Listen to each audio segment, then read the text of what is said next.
김경률 논란, 마포울. 그렇죠. 이 마포울 뭐 후보다 이런 것 때문에 논란이 됐었는데 여기에 전략공천 길이 텄다고요? 뭐가 열린 겁니까 지금? 이런 내용이 나오는데 지금 국민의힘의 공천관리위원장이 어떤 기준에 대한 브리핑도 있었고 오늘도 설명을 좀 추가로 내놨어요. 그 내용 좀 들어보겠습니다. 그다음에 우선 추천 세부 기준에 관해서 말씀드리겠습니다. 반복적인 국회의원 선거 패배로 당세가 현저히 약화된 지역, 보다 구체적으로 최근 국회의원 선거 재보궐선거 포함입니다. 3회 연속 패배한 지역, 이런 데서는 우선 추천할 수 있도록 했습니다. 우연히 일치는 없잖아요. 전체적인 프레임을 짜보는 거죠. 아닙니다. 그게 당헌 단계에 나온 거를 정리한 겁니다. 기본이 이제 경선인데 승리를 위해서 단수 추천이라든가 사실은 사람이 없거나 확실히 우세인 경우에 빨리 가가지고 열심히 하라고. 김경률 비대위원의 사퇴가 투구 전략이 될 수도 있다, 이런 주장에 대해 어떻게 보실까요?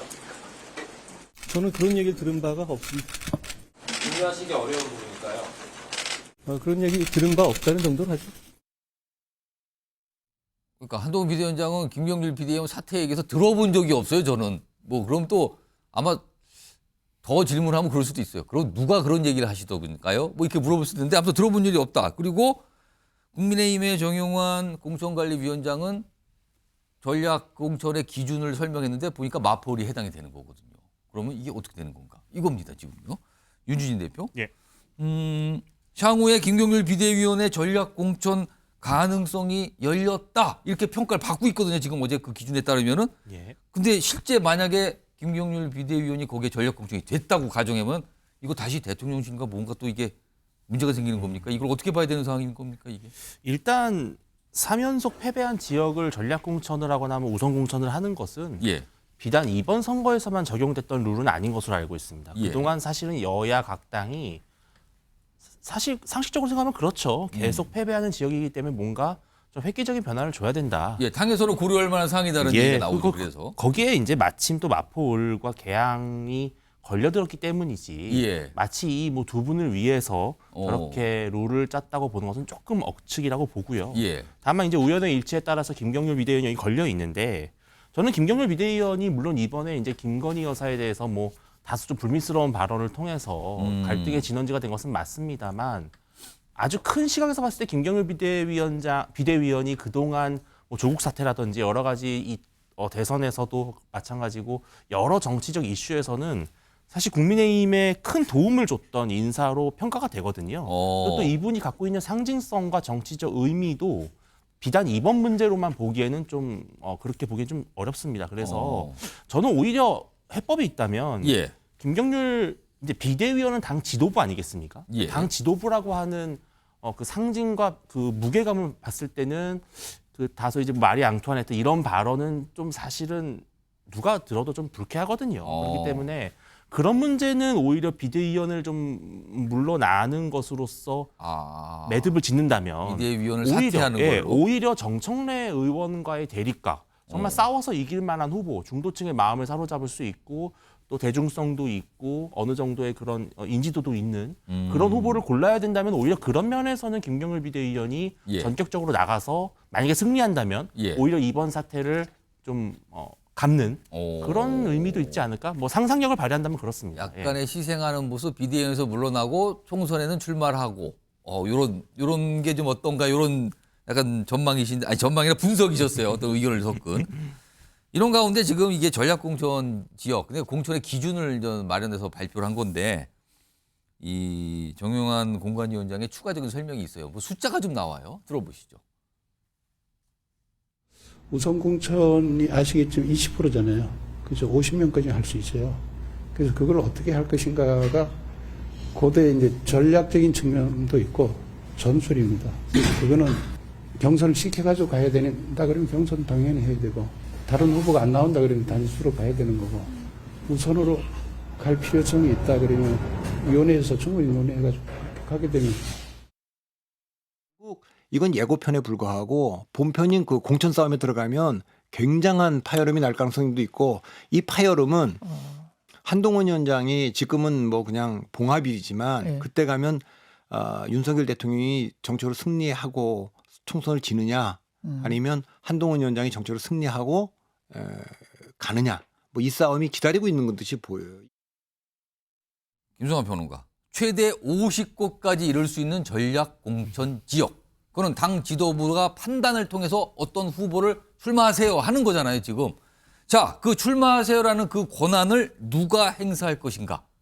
이게 지금 남아있는데 이게 갈등의 부시가 될 수 있다. 이런 분석이 나오는 거예요. 이거 어떻게 보십니까? 아까 제가 종전이 아니라 휴전했다 이렇게 표현을 했는데요. 그거와 같이 비유해서 말씀드리면 지금 예. 이제 지뢰투성이 지역으로 들어가기 시작했다. 이렇게 좀 얘기하고 싶은데요. 전략공천 앞서 말씀하셨던 것처럼 필요합니다. 필요하고요. 뭐 경쟁력이 현저히 없는 후보 내보내가지고 뻔하게 질 건데 예. 그 지역 그대로 둔다는 건 좀 무책임하기도 하잖아요. 근데 전략공천이 필요하긴 한데 어떻게 할 것이냐. 예. 이거는 아까 공관위원장 얘기 나왔던 것처럼 굉장히 정무적 판단이 필요합니다. 아까 뭐 구도의 판단이 전략적, 필요합니다. 전술적 뭐 이런 표현이 좀 나왔죠, 지금요? 그거 잘못하면 그 순간 당이 막 시끄러운 소리가 나오기 시작합니다. 왜냐하면 지금 비어있는 당협은 없잖아요. 그러니까 비어있는 사고 지역이 일부 있기는 하지만 예. 그럼 거기에서 계속 선거를 준비했던 사람이 있잖아요. 예. 거기가 이 당협위원장 가지고는 안 돼. 그래서 전략공천으로 뚝 누가 하나 떨어진다. 예. 당연히 반발할 수밖에 없잖아요. 지금 마포울이 그랬던 것처럼. 그러니까 그러면서 시끄러운 소리가 나오기 시작하는 거예요. 예. 그리고 거기에 더 플러스 알파 윤심을 얻고 나온다. 이 소리 나오는 순간 이번 총선 공천 윤심 공천이구나. 그게 설사 아니더라도 예. 그 공천에서 떨어질 사람 같으면은 그 주장을 할 수밖에 없는 거잖아요. 이건 민주당도 사실은 마찬가지예요. 예. 그러니까 정여각 위원장이 그동안에는 시스템 공천을 강조하다가 예. 이제는 심사해서 결정하겠다. 정성적인 평가로 들어가는 작업을 하는 거예요.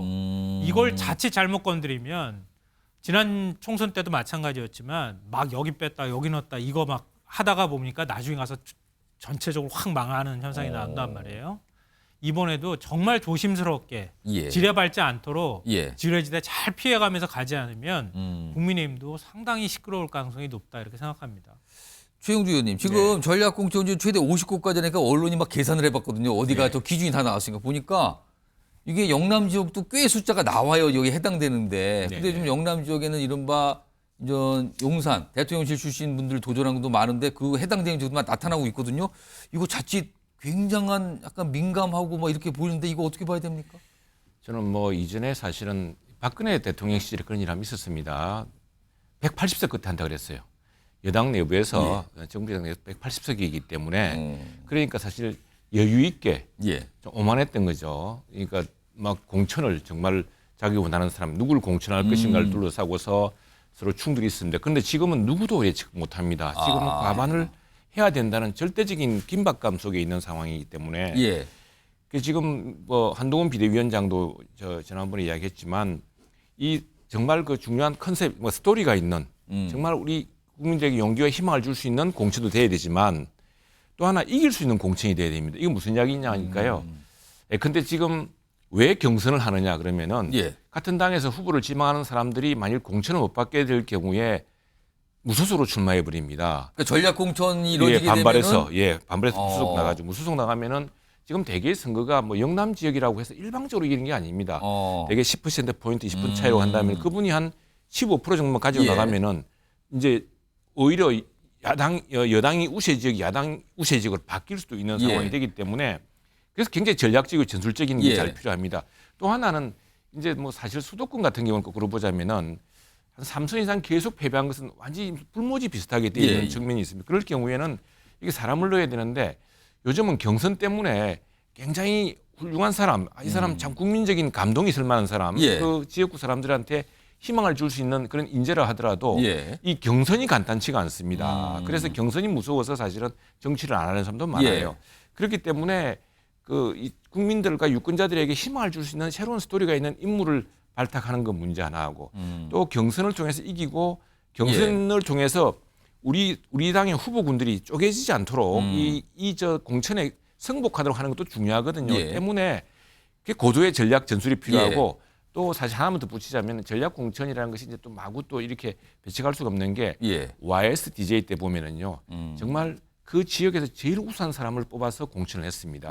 그 사람들이 20년 동안 한국 정치를 좌우했거든요. 그래서 어떤 정치에 이게 참 막연히 경선만으로 해결될 수 있는 문제가 있다. 그러나 그것은 또 경선을 무시해서는 안 된다는 거. 자칫하면 표가 깨지기 때문에 예. 그래서 굉장히 그런 의미에서 고도의 전략 전술이 필요한 예. 그리고 규칙 승부할 수 있는 규칙이 꼭 필요하다고 하겠습니다. 요거 관련해서 마지막으로 제가 윤주인 대표께는 예. 좀 다른 결의 질문을 좀 드려볼게요. 예. 그러니까 지금 이런 얘기가 오늘 정치권에서 나오면서 이 등장했던 시각이 뭐냐면 사실은 대통령실에서 한동훈 비대위원장의 사퇴 요구까지 나오는 상황에 이르기까지는 김경률 비대위원을 마포를 후보로 소개했던 장면에 대한 대통령실의 우려가 있었거든요. 네. 근데 향후에 지금 전략 공천 지역이 아무리 봐도 굉장히 늘어날 걸로 보이거든요. 그렇다면 한동훈 비대위 측에서 누가 거길 가라고 정하는 상황이 발생을 해요. 그거에 대해서 대통령실 또는 윤석열 대통령이 굉장한 문제 제기를 하지 않을까라는 거죠, 지금요. 그럴 가능성이 없느냐라는 거죠. 물론 아주 달갑지만은 않겠죠. 예. 왜냐하면은 갈등의 어떤 원인을 제공했던 인물이었고 또 사천 논란이 있었으니까요. 예. 그런데 저는 오히려 이번 문제를 통해서 예. 김건희 여사 문제에 대해서 대통령실에서 나름대로 메시지를 내고 입장을 내고 또 그로써 갈등이 봉합이 되면 예. 아까 말씀드린 것처럼 또 김경률 비대위원도 김경률 비대위원대로 나름의 어떤 결정을 내려야 될 겁니다.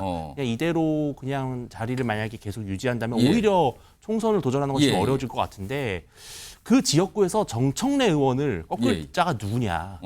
사실 그게 제일 중요한 문제 아니겠습니까? 예. 정청래 의원이 워낙에 그 지역 기반이 탄탄하고 또 민주당의 상징성이 예. 있는 인물이기 때문에 비록 김경률 비대위원에 좀 불쾌함이 있고 어려움이 있지만 그럼에도 불구하고 우리가 싸워서 이길 수 있다면 그 또한 괜찮다라는 쪽으로 아마 여당과 컨센서스를 가져갈 것으로 보입니다. 알겠습니다. 이게 공천 문제 되면 선거 때문에 모든 당이 굉장히 민감하죠. 제가 정치부 취재 경험이 많긴 하지만 뭐 그냥 넘어가지는 않습니다. 보통 보면요. 공천 때 보면 뭐 이런 상황이 지금 벌어지는 건지 아니면 부드럽게 넘어가는 건지 좀 지켜봐야 되고요.